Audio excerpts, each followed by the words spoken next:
Welcome to public court news. ప్రధాని నరేంద్ర మోదీ మాజీ CM కేసీఆర్లపై తీవ్ర స్థాయిలో విమర్శలు గుప్పించారు తెలంగాణ సీఎం టీపీసీసీ అధ్యక్షులు రేవంత్ రెడ్డి. చేవెళ్ల లోక్సభ ఎంపీ అభ్యర్థి రంజిత్ రెడ్డికి మద్దతుగా మంగళవారం రాత్రి బడంగ్పేట్ బాలపూర్లో నిర్వహించిన రోడ్ షోలో పాల్గొని ప్రసంగించారు. బీఆర్ఎస్ హయాంలో కాంగ్రెస్ కార్యకర్తలపై అక్రమ కేసులు పెట్టినా తట్టుకుని నిలబడి ఇందిరమ్మ రాజ్యం తెచ్చారని కొనియాడారు. బీఆర్ఎస్ కారు కార్ఖానాకు పోయిందని, ఇక తిరిగి రాదని, తూకానికి వేయాల్సిందేనని రేవంత్ రెడ్డి ఎద్దేవా చేశారు. డిసెంబర్లో జరిగిన సెమీఫైనల్స్ లో బీఆర్ఎస్ ను ఓడించి ఫైనల్స్ కు వచ్చామని, ఫైనల్స్ లో బీజేపీని ఓడించి రాహుల్ గాంధీని ప్రధానిని చేద్దామని పార్టీ శ్రేణులకు రేవంత్ పిలుపునిచ్చారు. ఇండియా కూటమిలో కేసీఆర్ ను చేర్చుకునేది లేదని స్పష్టం చేశారు. కేంద్రంలో వచ్చేది సంకీర్ణ ప్రభుత్వమేనని, 12 ఎంపీ సీట్లు గెలిస్తే నామా నాగేశ్వరరావు కేంద్ర మంత్రి అవుతారని కేసీఆర్ చెబుతున్నారని మండిపడ్డారు.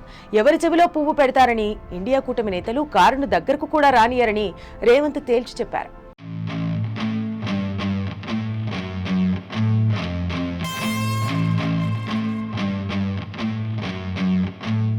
తెలంగాణలో 14 ఎంపీ సీట్లు గెలిచి రాహుల్ గాంధీని ప్రధానిని చేయబోతున్నామని చెప్పుకొచ్చారు. కేసీఆర్ జీవితంలో సీఎం పదవి అనేది ఇక లేదని అన్నారు. సబితా ఇంద్రారెడ్డి ఉదయం కారు గుర్తు అంటున్నారు, సాయంత్రం కమలం గుర్తు అంటున్నారని రేవంత్ రెడ్డి ఎద్దేవా చేశారు. హైదరాబాద్ కు ఐటీఐఆర్ ను ప్రధాని మోదీ రద్దు చేస్తే కొండా విశ్వేశ్వరరెడ్డి ఎందుకు ప్రశ్నించలేదని రేవంత్ నిలదీశారు. విశ్వేశ్వరరెడ్డి రాజ్యసభకు వెళితే మంచిదని హితవు పలికారు. జహీరాబాద్ లో కేసీఆర్ ప్రసంగాన్ని మోదీ కాపీ కొట్టారే తప్ప కొత్తదనం ఏమీ లేదని రేవంత్ రెడ్డి వ్యాఖ్యానించారు. తనను తిడితే మోదీకి ఏం వస్తుందని ప్రశ్నించారు. తెలంగాణకు మోదీ ఏమిస్తారో ఒక్క మాట కూడా చెప్పలేదన్నారు. మోదీని గద్దెదించే వరకు కాంగ్రెస్ కార్యకర్తలు నిష్క్రమించబోమని అన్నారు.